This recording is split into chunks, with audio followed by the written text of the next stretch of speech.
Story number 1. The Phantom Ride of Interstate 5. Winter in San Diego was an unusual affair. The city, known for its mild climate and sun-soaked beaches, rarely saw the heavy snows that blanketed northern states. But that December, an unseasonable storm had transformed the familiar streets into a ghostly white landscape, silencing the usually vibrant nightlife and casting long, eerie shadows across the highways. I had been patrolling Interstate 5 for nearly 5 years, a stretch of road that cut through the heart of Southern California, connecting bustling urban centers to sleepy suburban towns. On most nights, my job was straightforward: monitor traffic, respond to minor accidents, and ensure the safety of the few late-night travelers brave enough to venture out. But that night was different, charged with a sense of foreboding that I couldn't quite shake. It was around midnight when the first report came in. A local resident had spotted a car cruising down the interstate without its headlights, weaving erratically between lanes. By the time I reached the scene, the visibility was nearly zero, the storm raging with relentless fury. The interstate was a ribbon of white, the rain pelting against my windshield like icy needles. I activated my patrol car's emergency lights and signaled to pull over. My heart pounded as I scanned the darkness, trying to catch a glimpse of the elusive vehicle. Minutes felt like hours, each second stretching into eternity under the oppressive storm. Then, out of the corner of my eye, I saw it, a sleek, black sedan gliding effortlessly through the blizzard, its taillights piercing the darkness like red beacons. I grabbed my flashlight and stepped out into the cold, the wind biting at my face and the snow swirling around me in a relentless dance. The road was slick with ice, making every step treacherous.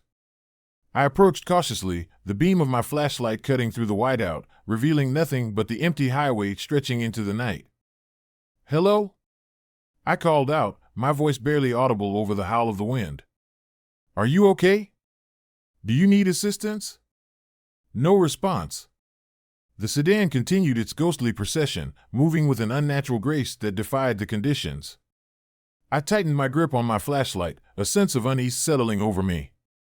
It was as if the car was toying with me, leading me on a perilous chase through the frozen landscape.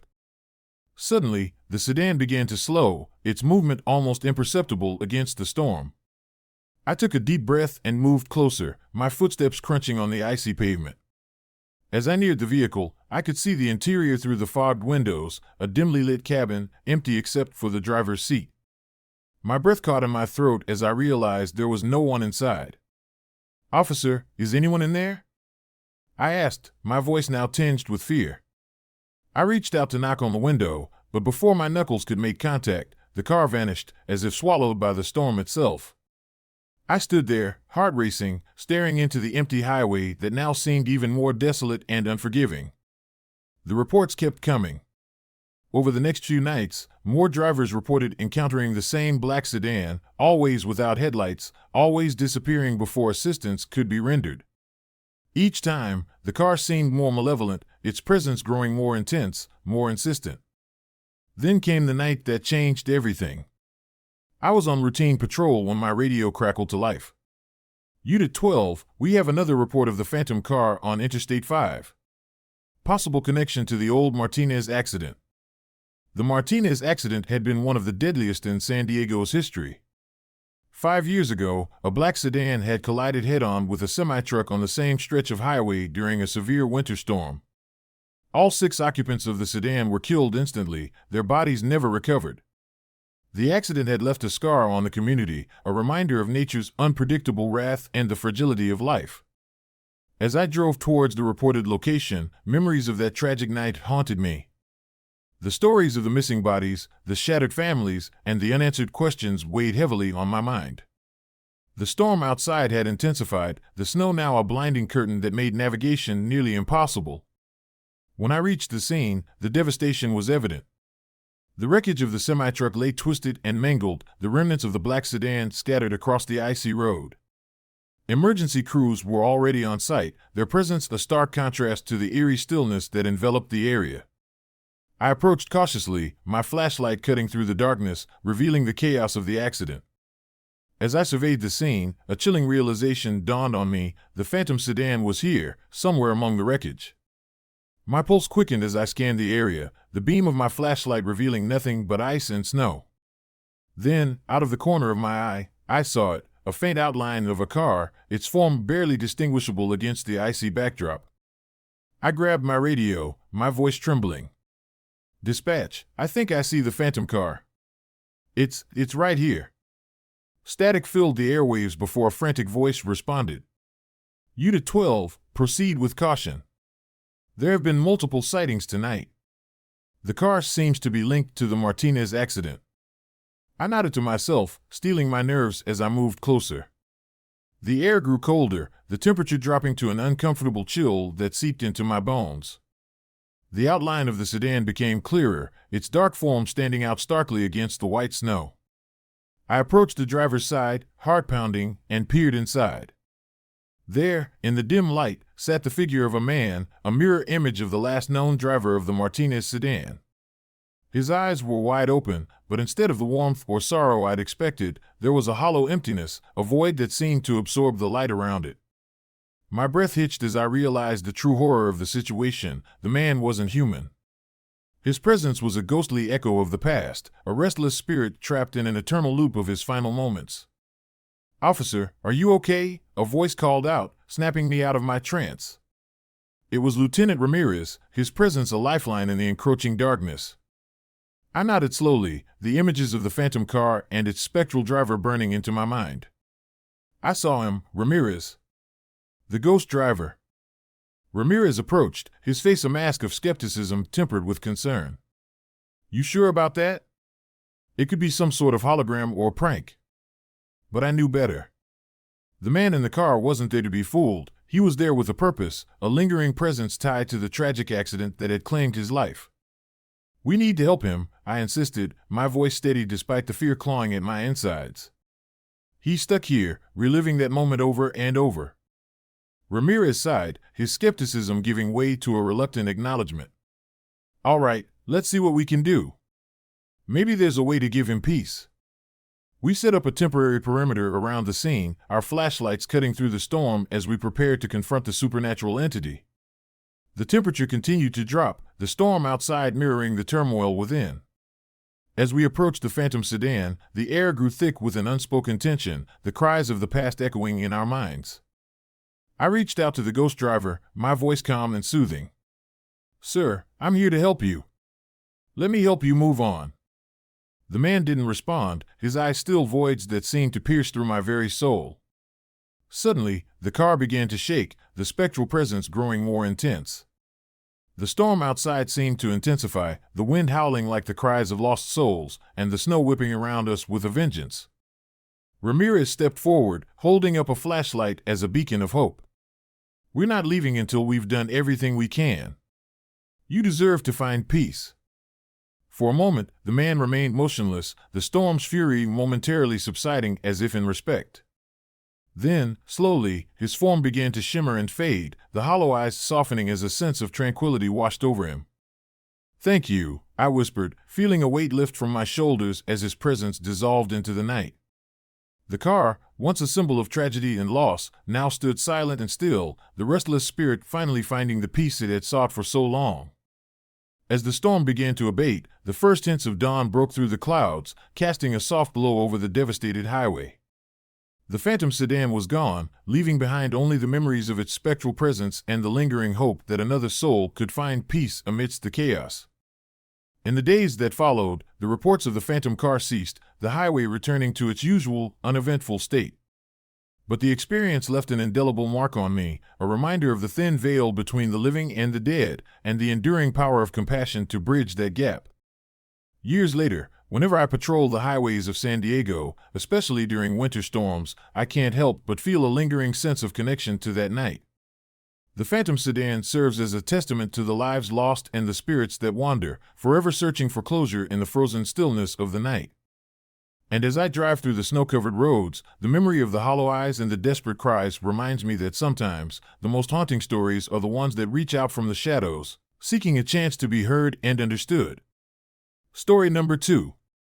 Ghostly warnings. Winter in Denver is a season of contrasts. The city sparkles under a blanket of snow, yet beneath the pristine surface lies a web of stories that only a few dare to explore. As a patrol officer with the Denver Police Department, my nights are typically uneventful, filled with routine checks and the occasional minor incident.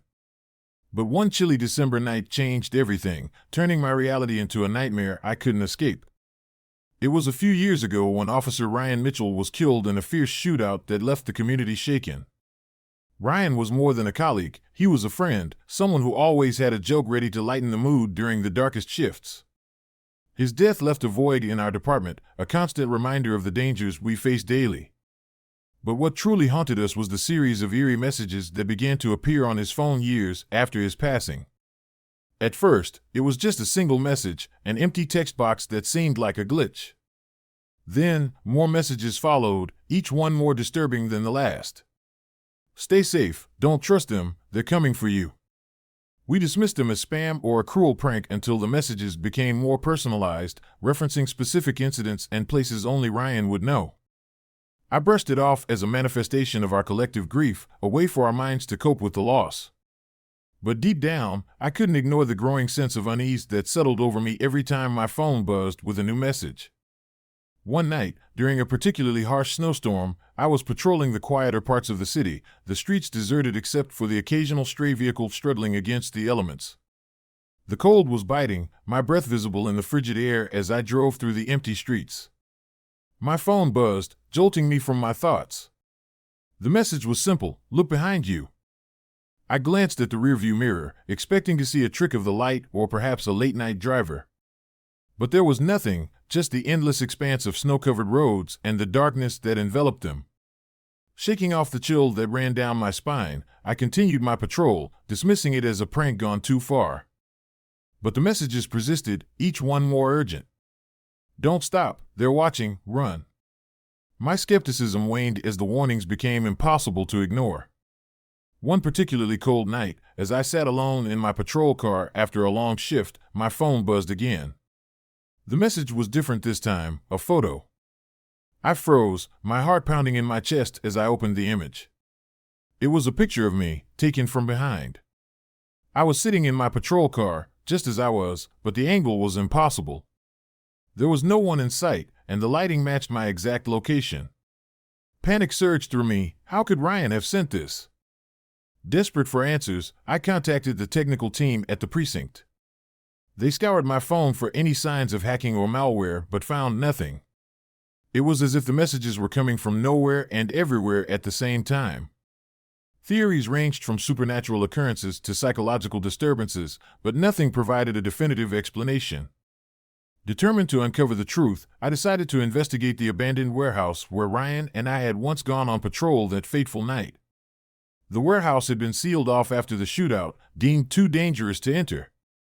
But something about the messages compelled me to return, to seek closure for both Ryan and myself. Under the cover of darkness, I made my way to the warehouse, the snow crunching beneath my boots. The building loomed ahead, its broken windows and graffiti-covered walls a stark contrast to the otherwise clean streets of Denver. I approached cautiously, flashlight in hand, the beam cutting through the thick snow that obscured my path. As I entered the warehouse, memories of that night flooded my mind, the chaos, the gunfire, and the moment Ryan was struck. The air was thick with the scent of smoke and decay, the silence broken only by the distant howl of the wind outside. I moved deeper into the building, the flashlight revealing remnants of a life abruptly halted. In the center of the main hall stood Ryan's old patrol car, now covered in dust and snow. My heart raced as I approached it, the weight of the past pressing down on me. Suddenly, my phone buzzed again. "He's still here," the message read. I turned around, the flashlight revealing nothing but shadows dancing on the walls. A cold draft swept through the warehouse, and the temperature dropped drastically. My breath came in visible puffs as I tried to steady my nerves.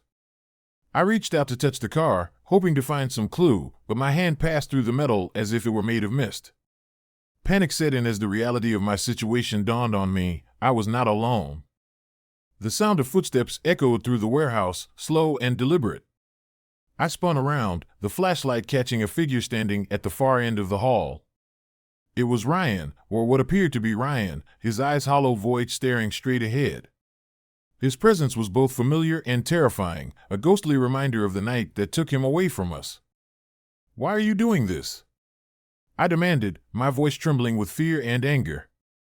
He didn't respond, his form flickering like a weak signal struggling to maintain connection. Instead, he began to walk towards me, each step heavy with an unspoken sorrow. As he drew closer, the room seemed to grow colder, the shadows lengthening and twisting around us. "Go back," the message on my phone read, "before it's too late."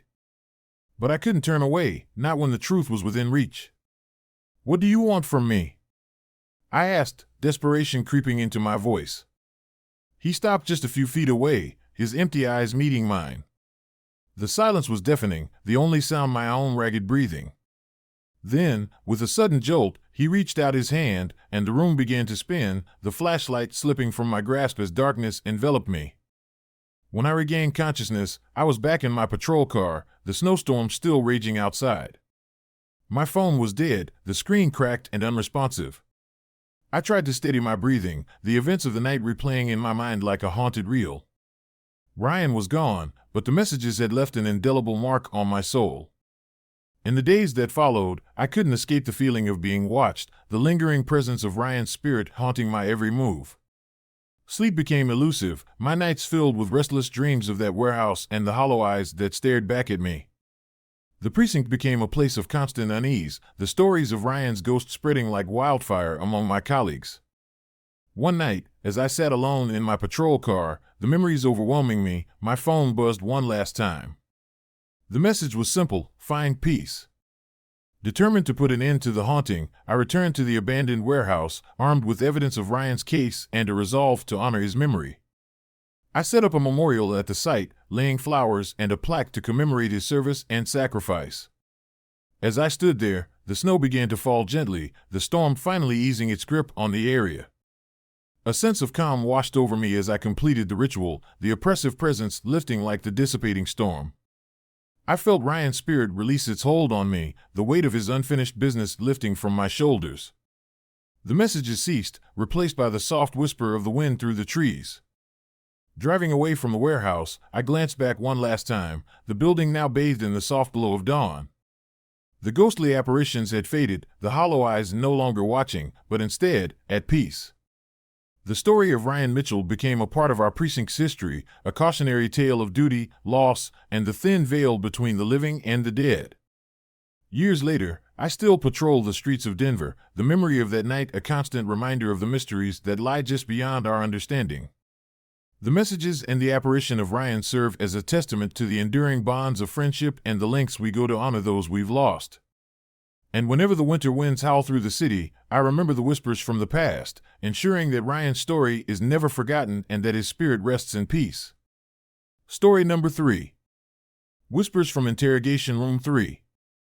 Winter in Chicago has a way of seeping into your bones, turning the bustling streets into a labyrinth of shadows and icy whispers. As a patrol officer for the Chicago Police Department, I've seen my fair share of strange and unsettling things. But nothing could have prepared me for the events that unfolded one bitter December night at the old precinct on West Monroe Street. The building itself was a relic, its brick facade weathered by time and the harsh Midwest winters. Stories circulated among the officers about the place, tales of unexplained phenomena, restless spirits, and the lingering sorrow of those who never found peace within its walls. But skepticism ran deep in me. I believed in what I could see and touch, not in ghostly apparitions or haunted rooms. It was around midnight when the first cries echoed through the precinct. At first, I thought it was just the wind playing tricks on my ears, or perhaps someone up late dealing with paperwork. But the sound was unmistakable, a soft, pitiful wailing that seemed to emanate from Interrogation Room 3. The room had been out of commission for years, ever since a tragic case had left its mark on the department.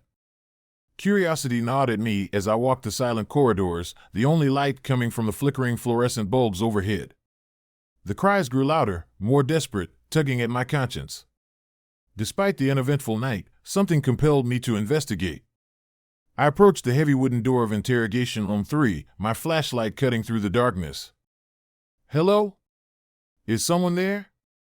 I called out, my voice wavering slightly.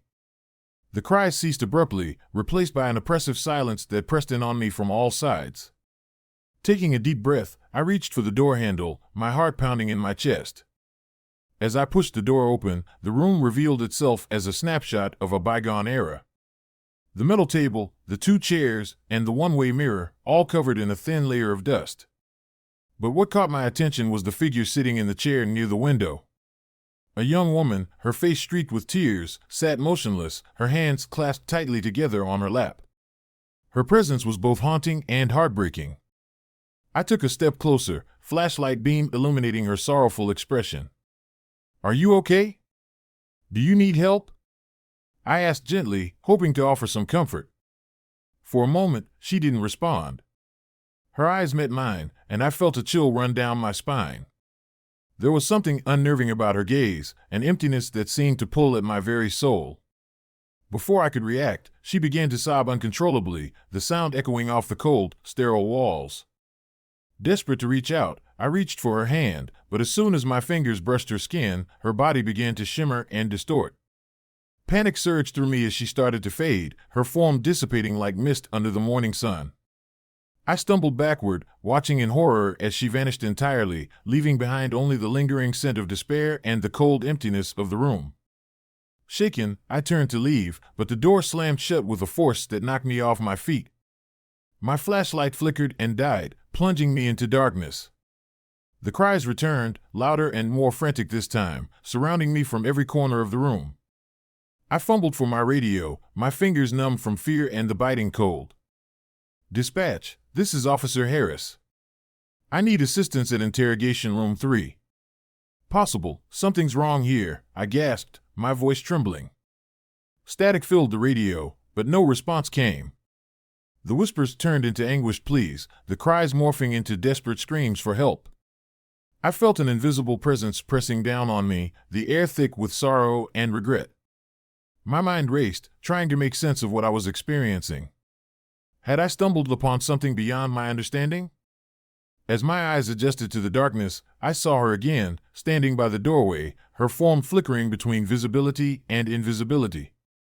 Her hollow eyes bore into mine, her expression one of eternal torment. "Help me," she whispered, her voice a haunting melody that echoed through the room. Tears welled up in my own eyes as I realized the depth of her anguish. "I'm here to help you. Tell me what happened," I pleaded, my heart aching for her lost soul. The temperature plummeted further, the room becoming unbearably cold. Memories flooded my mind, visions of her interrogation, the injustice that led to her false accusation, and the desperation that drove her to take her own life within these very walls. It was a story long buried, hidden behind closed doors and forgotten by time. "I didn't do anything wrong," she cried, her voice breaking. "They took everything from me, my life, my future." Determined to bring her peace, I vowed to uncover the truth behind her tragic fate.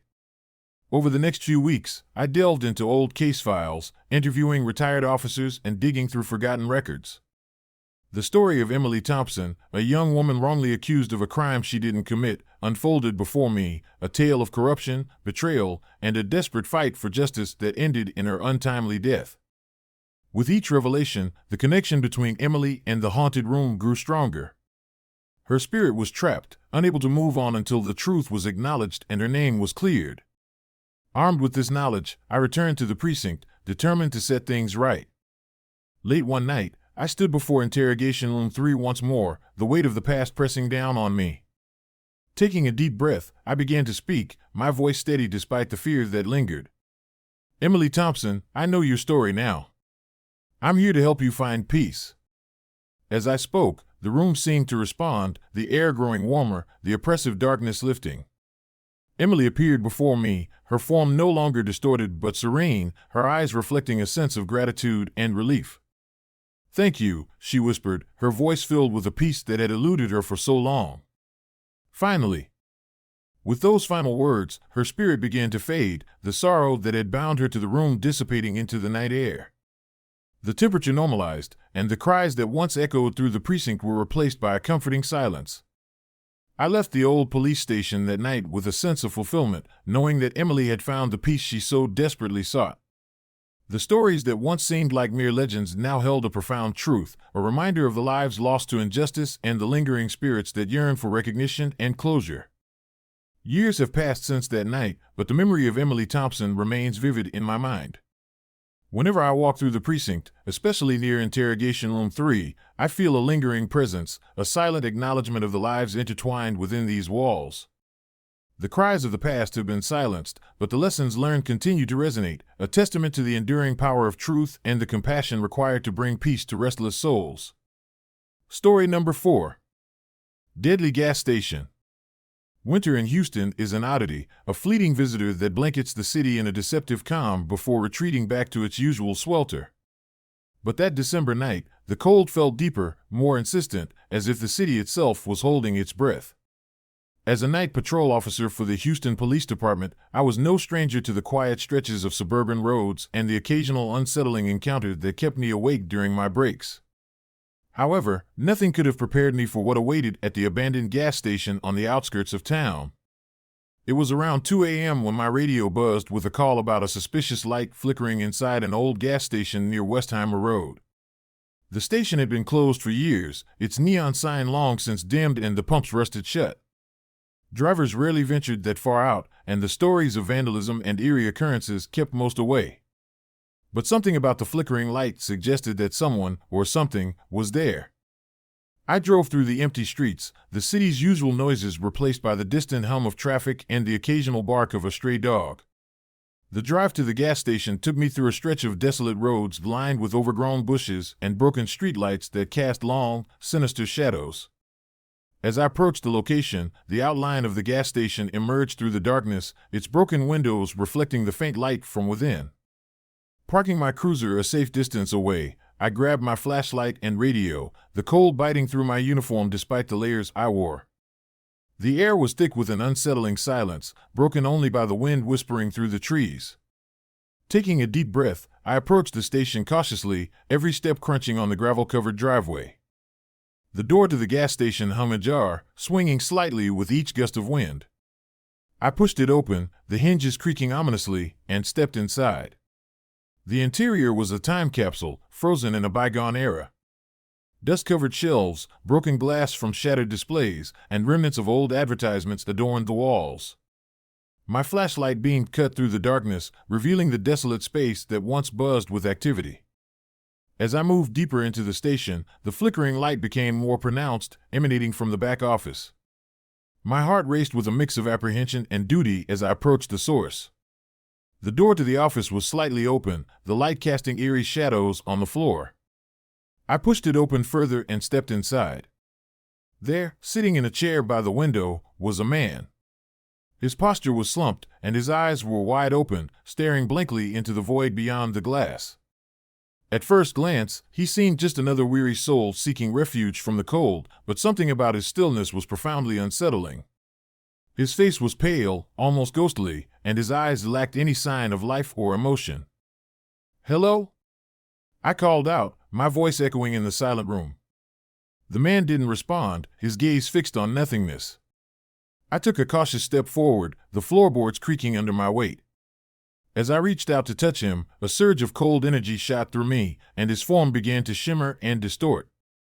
Before I could react, his body dissolved into thin air, leaving behind the empty chair and an icy chill that permeated the room. I recoiled, gasping for breath, the radio in my hand crackling with static. My mind raced, trying to process what I had just witnessed. Gathering my composure, I stepped back from the chair, the fear mingling with a sense of urgent curiosity. I radioed back to dispatch, my voice shaky. "Dispatch, this is Unit 12. I need backup at the abandoned gas station on Westheimer Road. Possible paranormal activity." The response was a series of static noises, no immediate assistance coming my way. I knew I couldn't leave without understanding what had just happened. Taking a deep breath, I decided to investigate further, knowing that staying longer could be risky. As I explored the office, I found old records and logs scattered across the desk. Flipping through the pages, I discovered that the gas station had been the site of a series of gruesome murders in the late 1800s. A serial killer, known only as the Collector, had used the station as his base, luring victims with the promise of warmth and shelter before disposing of them in the nearby woods. The last entry in the logs detailed his disappearance, coinciding with the sudden closure of the station. A chill ran down my spine as I connected the dots. The man I had seen was likely the restless spirit of the collector, forever trapped in the place where his reign of terror had begun and ended. The stories of flickering lights and unexplained noises were echoes of his dark past, reaching out to anyone who dared to enter his domain. Determined to put an end to the haunting, I decided to perform a ritual of closure. Recalling the advice from a local paranormal investigator I'd met earlier, I prepared a simple ceremony using salt, candles, and a binding spell written in the old logs. Setting up the ritual in the office, I felt the weight of history pressing down on me, the air thick with anticipation. As I began the incantation, the temperature in the room dropped drastically, my breath visible in the frigid air. The candles flickered violently, casting distorted shadows that danced around me. The whispers of the past seemed to crescendo, the cries of the lost victims intertwining with the sinister presence of the collector. Suddenly, the room was plunged into darkness as the candles extinguished themselves. The radio emitted a low, mournful wail, the sound of desperate pleas for release. I continued the ritual, my voice steady despite the fear gripping my heart. Spirits of the fallen, hear my plea. Release this place from your torment. Find peace beyond the veil, and let the darkness recede. A blinding light filled the room, and the air seemed to vibrate with energy. I felt a presence surround me, the oppressive weight lifting as the spirits began to fade. The temperature returned to normal, the darkness retreating to make way for the first light of dawn filtering through the broken windows. As the final words of the ritual left my lips, I felt a profound sense of relief wash over me. The lingering spirits had found their peace, the cycle of torment finally broken. Exhausted but triumphant, I packed up my equipment, the gas station now feeling serene and empty. Driving away from the site, I glanced back at the abandoned building, now bathed in the soft glow of the rising sun. The stories of the collector would forever be a part of the gas station's legacy, a dark chapter that had finally been closed. The radio remained silent, the haunting sounds of the past now nothing more than a distant memory. In the weeks that followed, I noticed a change in the atmosphere of the area. The once eerie report ceased, and the abandoned gas station became just another relic of Houston's history. But the experience left an indelible mark on me, a reminder of the thin veil between our world and the restless spirits that linger in forgotten places. Years later, I still drive past that spot, the memory of that night vivid in my mind. The deadly gas station stands as a testament to the power of closure and the importance of facing the darkness to bring about peace. And whenever I hear a faint whisper on the wind or see a flicker of light in the distance, I remind myself of the night I confronted the collector, ensuring that his story, and those of his victims, are never forgotten. Story number 5. Lights from the Forest. Winter in the Pine Barrens is a deceptive calm. The snow blankets the dense woods, muffling sounds and creating an eerie silence that presses against your very soul. As a patrol officer in New Jersey, I'd heard the stories, whispers of strange lights and unexplained screams that echoed through the night. Most dismissed them as tales spun by overactive imaginations or the isolation that comes with policing such a remote area. But that December night changed everything. It was a frigid evening in late December, the kind where the cold bites through your layers and leaves you shivering despite the best efforts of your gear. I was on routine patrol, driving my cruiser along the winding roads that snake through the Pine Barrens. The forest loomed on either side, dark and foreboding under the heavy snowfall. My radio crackled softly, the only sound breaking the oppressive silence. "Dispatch, this is Unit 12. All clear on my end," I reported, eyes scanning the darkness for any signs of trouble. It was then that I received the call that would alter my perception of the Pine Barrens forever. "Unit 12, we have a report of screams coming from the Pine Barrens. Suspect may be in distress. Proceed with caution." I felt a knot tighten in my stomach. The Pine Barrens were notorious for their unsettling legends, but I was trained to handle emergencies, not folklore. "Copy that, dispatch. En route." I accelerated, headlights cutting through the thick snowfall as I navigated the narrow, icy roads. The coordinates led me to a secluded area deep within the forest, far from any residential clusters. As I approached the location, the trees grew denser, their branches heavy with snow, creating a canopy that blocked out most of the moonlight. Parking my cruiser by the roadside, I grabbed my flashlight and radio, the chill in the air making my fingers numb. The only light came from my flashlight's beam and the occasional flicker of my cruiser's hazard lights reflecting off the snow. I stepped out, the crunch of my boots the only sound in the vast, silent expanse. I moved cautiously, the beam of my flashlight dancing over the snow-covered ground and the gnarled trees surrounding me.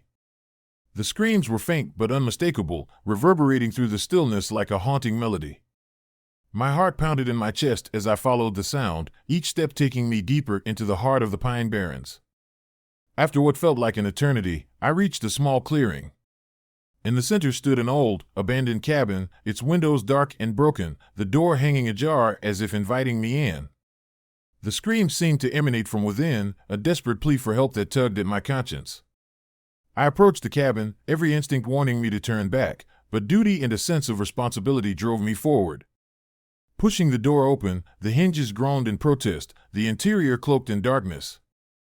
My flashlight pierced the gloom, revealing remnants of a once-lived life, dusty furniture, shattered glass, and a lingering scent of decay. The air was thick with an oppressive stillness, broken only by the distant sound of dripping water. "Hello?" I called out, my voice echoing unnaturally in the empty space. No response. I moved further inside, the screams growing louder, more frantic. Suddenly, a flicker of movement caught my eye, a shadow darting across the far wall, disappearing as quickly as it appeared. My breath caught in my throat as I tried to steady my nerves. The temperature seemed to drop, my breath visible in the frigid air.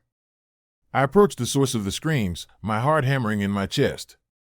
It was then that I saw her, a woman standing by a broken window, her form barely visible against the swirling snow outside.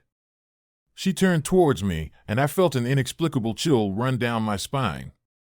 Her eyes were hollow voids, deep black pits that seemed to absorb the light around them. Her face was pale, almost translucent, and her presence was both mesmerizing and terrifying. I took a step closer, compelled by a force I couldn't understand. "Are you okay?" I asked, reaching out a hand in a gesture of comfort. She remained silent, her gaze fixed on me. The air around us grew colder, the shadows lengthening as if drawn to her presence. Suddenly, the room seemed to warp, the walls bending and twisting in impossible ways. The screams morphed into guttural growls, the sound now filled with anger and despair. I tried to pull away, but my legs felt like they were made of lead, rooting me to the spot. The woman's form began to dissolve, her edges blurring like smoke in the wind. From the darkness behind her, a pale hand emerged, fingers elongated and cold, reaching out towards me with unnatural intent. "Get out," a voice echoed in my mind, the words distorted and hollow. "Leave now, or stay forever." Panic surged through me as I attempted to break free from the invisible grip holding me in place. The room darkened, the only light coming from the swirling snow outside, casting ghostly shadows that danced around me. The woman's eyes bore into mine, her empty stare freezing me in fear. With every ounce of strength, I forced my body to move, stumbling backward towards the door. The hand reached out, its touch icy against my skin, sending a jolt of terror through my entire being. The woman let out a mournful wail, her form dissipating into the darkness as the room returned to its original state, the oppressive cold lifting as abruptly as it had descended. Breathing heavily, I scrambled towards the door, pulling it open and racing back into the storm. The howling wind whipped around me, the snow blinding and relentless. My heart pounded as I navigated the treacherous terrain, every sense heightened by the fear that clung to me like a second skin. As I reached my cruiser, I fumbled with the keys, my hands shaking uncontrollably. The engine roared to life, and I sped away, the snowstorm intensifying behind me.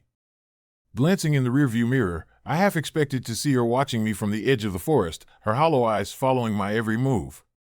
But there was nothing, only the endless expanse of snow and darkness. I didn't stop until I was miles away from the Pine Barrens, the memory of that night etched into my mind like a scar. The radio in my cruiser, which had been silent until now, crackled to life with a burst of static. Amidst the noise, I could hear my own heavy breathing and faint cries for help, echoing through the speakers as if coming from a distant, unreachable place. Days turned into weeks, and the experience haunted my every waking moment. I couldn't shake the feeling of being watched, the eerie emptiness in my own eyes reflecting the void I had seen in hers. Sleep became elusive, my nights filled with restless dreams of the Pine Barrens and the hollow-eyed woman who had reached out to me from the depths of darkness. I sought solace in my work, trying to bury the memory beneath the daily grind of policing, but the whispers of that night lingered, whispering their way into my thoughts. The radio remained a constant reminder, the unexplained sounds serving as a chilling testament to what I had encountered. One evening, driven by a mix of fear and determination, I decided to return to the site, hoping to find some closure. The Pine Barrens were as unforgiving as ever, the snow still falling in heavy sheets that masked the secrets of the night before. As I approached the abandoned cabin, the cold wrapped around me like a shroud, the air thick with unspoken memories.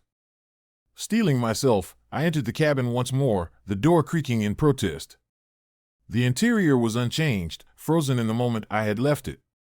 I set up my equipment, the familiar yet haunting ambience filling the space. Hours passed in tense silence, the only sounds my own breathing and the distant howl of the wind. As midnight approached, the temperature plummeted, the oppressive silence pressing in on me.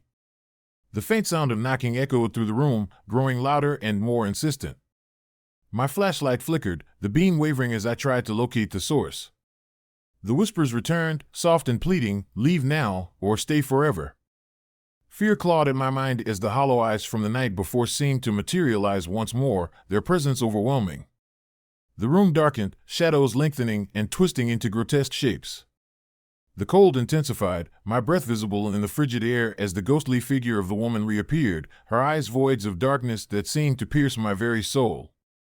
"This isn't over," she whispered, her voice a haunting melody that resonated with sorrow and despair. "You took me, now you must stay." Panic surged through me as the invisible grip tightened, pulling me towards the darkness. Desperate to break free, I fought against the supernatural force, my mind racing for a way to escape the eternal nightmare. The radio crackled again, the sounds of my own heavy breathing and cries for help intertwining with the ghostly whispers, creating a cacophony of fear and desperation.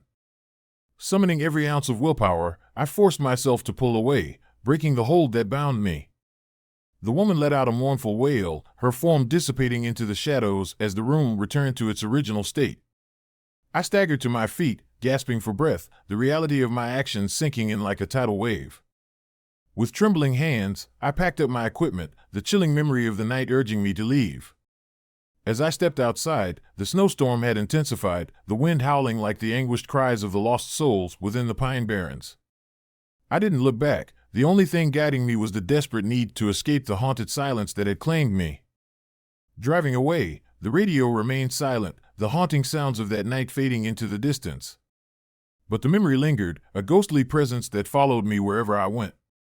The Pine Barrens held its secrets tightly, the legend of the hollow-eyed woman a stark reminder of the thin veil between the living and the dead.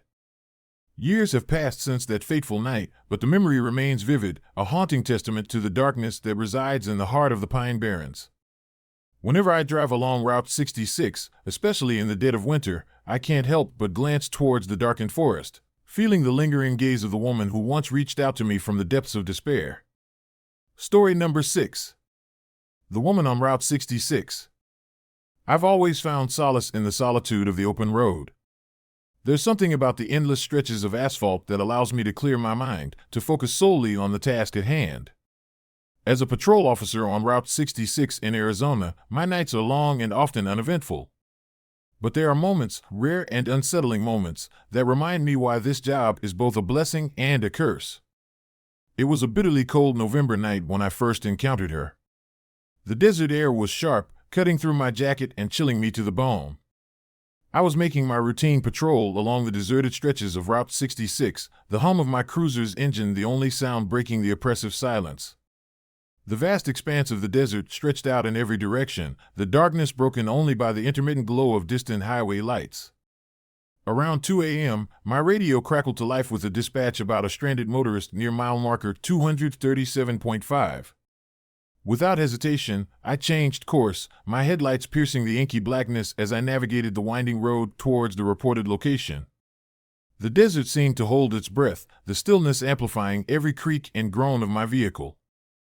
As I approached the spot, I saw her, a solitary figure standing by the roadside, her silhouette barely visible against the backdrop of the desert night. She was dressed in an old-fashioned dress, the fabric flowing gently in the cold breeze. My instincts kicked in. It was uncommon for someone to be stranded at this hour, especially in such remote terrain. I slowed my cruiser to a stop, rolling down my window to offer assistance. "Good evening, ma'am. Do you need a ride?" She turned towards me, and for a moment I was struck by her beauty. Her long, dark hair cascaded over her shoulders, and her dress, though vintage, was impeccably clean despite the desert grime. But it was her face that sent a chill down my spine. As she stepped closer, the faint light revealed a sight that defied explanation, a deep black void where her eyes should be. Her face was smooth, featureless, as if someone had meticulously erased every detail. I blinked, certain that I was seeing things. "Are you okay? Can I help you with your car?" She extended her hand, and her voice was soft, almost melodic. "Thank you. My car broke down, and I've been waiting for help." Despite the eerie appearance, something in her demeanor suggested genuine distress. I reached out, allowing her to enter the vehicle. As soon as she sat down, the air inside felt unnaturally cold, the heater struggling to warm the confined space. I tried to make conversation, but she remained silent, her empty eyes staring straight ahead. We drove in silence for what felt like hours, the desert landscape blurring into a monochromatic haze under the harsh glow of the headlights. I checked my watch, 2:45 a.m. There was no report of another stranded motorist. My mind raced with questions, but I kept them to myself, not wanting to startle her further. Finally, I turned into a secluded rest area, the sign barely visible through the snow-covered ground. I pulled over and turned off the engine, the sudden darkness inside the vehicle amplifying the sense of unease. "We're here," I announced, opening the door for her to exit. She stood gracefully, the cold air nipping at her exposed skin. "Thank you for your help," she said, her voice now slightly strained. As she stepped out, I couldn't shake the feeling that something was terribly wrong. Before I could react, she began to dissolve into the night, her form fading like mist under the morning sun. All that remained was a lingering chill and the oppressive emptiness where her face had been. Shaken, I watched as the last remnants of her presence vanished into the darkness. My heart pounded in my chest, and I struggled to regain my composure. It was then that I noticed something odd, tiny footprints surrounding my cruiser, leading away into the desert.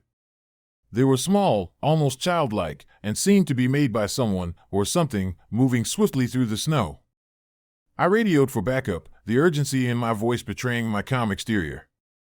As I waited, my mind replayed the encounter, trying to make sense of the inexplicable. The stories I dismissed as local folklore were suddenly vivid and terrifying. Legends of spirits wandering the desert, lost souls forever searching for redemption or revenge. The following days were a blur of restless nights and haunting dreams. Each time I closed my eyes, I saw her standing by the roadside, her empty eyes staring into mine. Sometimes, she was on my bed, her presence cold and oppressive, whispering words I couldn't quite grasp. Other times, she stood in the mirror, her void where eyes should be reflecting my own fear. I confided in my colleagues, sharing the details of that night. Some dismissed it as a stress-induced hallucination, a trick of the mind brought on by the isolation of the job. Others, however, believed there was more to the story. One night, Officer Daniels approached me, his expression grave. "Jack, you're not the only one who's seen her," he said quietly. "After helping that woman, I started having these dreams too. She's not just a ghost, she's something else." Determined to uncover the truth, I delved into the history of Route 66, tracing back to the 19th century when the highway was a lifeline for settlers and travelers alike. I discovered tales of a woman named Eleanor Hartley, a dedicated police officer who went missing during a fierce winter storm. Her disappearance was never solved, and rumors swirled that she had been driven to madness by the relentless isolation and harsh conditions. As I pieced together the fragments of her story, the dreams intensified. In them, Eleanor stood by my bed, her eyes voids of darkness, whispering frantic pleas for help. I began to experience vivid flashbacks, reliving the moments leading up to her disappearance. It was as if her spirit was reaching out through time, desperate for closure. One night, driven by a mix of fear and compassion, I returned to the spot where I had encountered her. The desert was even more desolate under the cold moonlight, the snow crunching beneath my boots as I approached the lonely roadside. I called out her name, my voice trembling in the stillness. To my astonishment, the air shimmered, and there she was, Eleanor Hartley, her presence both ethereal and haunting. Her eyes, or the absence of them, bore into me with an intensity that left me breathless. "Help me," she whispered, her voice echoing through the vast emptiness. I felt a surge of empathy, understanding the torment she must have endured. "I'm here to help you," I replied, my voice steady despite the fear gnawing at me. She reached out, her hand passing through me like smoke. "You must find peace for me. Reveal the truth of that night." Determined to bring her story to light, I continued my investigation, uncovering long-buried evidence and forgotten testimonies. The truth was a tragic tale of betrayal and despair, a failed rescue attempt that left Eleanor trapped between worlds. Her spirit, unable to move on, had been cursed to wander the desert, forever searching for someone to acknowledge her suffering. Armed with the knowledge I needed, I organized a memorial at the site of her disappearance, gathering the community to honor her memory and acknowledge the mistakes that led to her eternal unrest. As we placed flowers and lit candles, the air grew warmer, the oppressive chill lifting as if the desert itself was offering its gratitude. That night, as I lay in bed, I felt a sense of peace wash over me. Eleanor's presence was no longer a source of fear but of solace. In my dreams, she smiled, her eyes now filled with gratitude rather than sorrow. "Thank you," she whispered, her voice a gentle breeze that carried away the remnants of her torment. Years have passed since that fateful night, but the memory remains etched in my mind. Route 66 continues to stretch endlessly through the desert, its history a tapestry of stories both inspiring and haunting. Eleanor Hartley's tale serves as a reminder of the thin line between life and death, and the enduring power of compassion to bridge the gap between the living and the spirits that linger in the shadows. Whenever I patrol the lonely stretches of Route 66, especially under the cold winter moon, I carry with me the memory of Eleanor's eyes, once voids of darkness, now filled with the light of peace. And as I drive, I whisper a silent promise to honor her memory, ensuring that her story is never forgotten and that her spirit can finally rest. Story number 7. Final Shift. I've always been fascinated by the stories that linger in the shadows, the whispered legends that locals share over warm drinks on chilly New Orleans nights. As a reporter for the New Orleans Tribune, it was my job to seek out these tales, to peel back the layers of myth and uncover the truth hidden beneath. So when I heard about the abandoned police station on the edge of the French Quarter, my curiosity was piqued. The station, once a bustling hub of law enforcement, had been deserted for decades. After a series of unresolved cases and the tragic end of Officer Marcus Dupree, the building had fallen into disrepair, its windows shattered and walls crumbling. Locals avoided the place, speaking of flickering lights and eerie sounds that emanated from within, especially during the dead of night.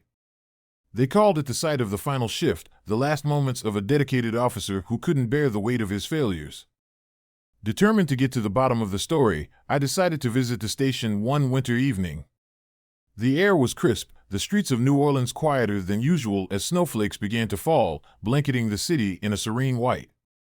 Armed with my camera, voice recorder, and a flashlight, I made my way to the old building, the path illuminated by the pale glow of streetlights reflecting off the snow. As I approached, the structure loomed ominously against the night sky, its silhouette a stark reminder of times long past. The front door hung ajar, creaking softly in the wind as if beckoning me inside. Taking a deep breath, I pushed the door open and stepped into the darkness. The interior was a time capsule, frozen in the mid-20th century. Dust-covered desks, broken furniture, and remnants of police equipment lay scattered across the floor. My flashlight beam danced across the room, illuminating forgotten papers and tarnished badges. Despite the abandonment, an unsettling feeling settled over me, a sense that I wasn't alone. I set up my equipment in what once was the main office, the heart of the station. As I began my investigation, the temperature seemed to drop, the air growing heavy with an unspoken presence. I started by recording my observations, narrating the history of the place and the legend of Officer Dupree. Hours passed, the night deepening around me. The silence was oppressive, broken only by the distant howl of the wind and the occasional drip of melting ice from the ceiling. Just as I was about to call it a night, a faint sound reached my ears, a rhythmic knocking, soft yet persistent, coming from the far end of the office. My heart raced as I strained to listen. The knocking grew louder, more insistent, echoing off the walls. I grabbed my flashlight and followed the sound, every step weighted with trepidation. The beam of light revealed a desk at the corner of the room, its surface cluttered with old papers and an old radio. The knocking seemed to originate from the desk itself. I approached cautiously, my mind racing with possibilities. Was it a loose piece of debris? Or something more sinister? As I reached out to inspect the desk, the knocking stopped abruptly, replaced by a low, mournful whisper that seemed to seep from the very walls. Go now. I froze, the words sending chills down my spine. My eyes darted around the room, searching for the source of the voice. The atmosphere thickened, the feeling of being watched intensifying. I turned back to the desk, and that's when I saw it, a faint, blue-green glow emanating from the radio, casting eerie shadows across the room. Tentatively, I approached the radio, my fingers trembling as I reached out to touch it. The moment my skin made contact, the whisper surged, louder and more desperate. Don't leave me. The radio crackled to life, static filling the room before a clear, hollow voice broke through. You left us, you left me. Panic set in as the realization dawned on me. It was Officer Dupree, or at least his spirit, trapped within the confines of the old station. The room seemed to close in, the walls pulsating with his anguish. I tried to back away, but an invisible force held me in place, my feet rooted to the ground. Why are you here? I managed to stammer, my voice barely a whisper. The spirit's voice echoed through the room, filled with sorrow and pain. I failed. I couldn't protect, now I'm stuck. Desperate to help, I reached out, hoping to offer some form of solace. But the spirit recoiled, the blue-green eyes burning with an intensity that sent shivers down my spine. Leave, before it's too late. Before I could respond, the room erupted into chaos. Papers flew from the desks, the temperature plummeted further, and the whispers morphed into anguished cries. I stumbled back, my equipment scattering across the floor as I fought against the unseen force trying to keep me captive. In the midst of the turmoil, I saw movement, a shadowy figure standing at the far end of the room, its form barely discernible in the flickering light. It moved towards me with deliberate slowness, each step echoing with the weight of his regret. The ghostly presence of Officer Dupree was now fully visible, his uniform tattered, eyes hollow voids that seemed to pierce through my very soul. I couldn't save them, he whispered, his voice a mere breath against the howling wind outside. Now you must save me. Tears welled up in my eyes as I realized the depth of his torment. This wasn't just a spirit seeking closure, it was a soul desperate to be freed from the chains of his past failures. Summoning every ounce of courage, I spoke softly. What can I do to help you? The spirit paused, his form wavering like a reflection on disturbed water. Find the truth, finish what I couldn't. Determined to help, I vowed to uncover the unresolved case that had led to his downfall. I spent the rest of the night combing through old files, piecing together the events that had transpired in that very office. The story was one of corruption, betrayal, and a tragedy that had been swept under the rug, leaving Officer Dupree to bear the burden alone. As dawn approached, the oppressive atmosphere began to lift, the whispers fading into a calm silence. The spirit of Officer Dupree stood before me one last time, his eyes filled with a mixture of gratitude and peace. Thank you, he whispered, his form starting to dissipate into the morning light. Now I can rest. With those final words, the room returned to its abandoned state, the eerie glow extinguished, and the lingering presence of sorrow lifted. I packed up my equipment, the weight of the night's events settling heavily on my shoulders. As I left the old station behind, the first rays of sunlight broke through the clouds, casting a warm glow over the snowy landscape. Back at my office, I published the story of the final shift, shedding light on the forgotten tragedy and giving Officer Dupree the closure he had long sought. The response was overwhelming, the tale resonating with readers who could feel the depth of his sorrow and the power of redemption. Years have passed since that night, but the memory remains vivid in my mind. Whenever I walk past the abandoned police station, I can't help but feel a sense of respect for the spirits that linger, holding onto their stories until someone is brave enough to listen. The final shift became more than just a headline. It was a testament to the enduring power of truth and the unbreakable bonds between the living and the dead.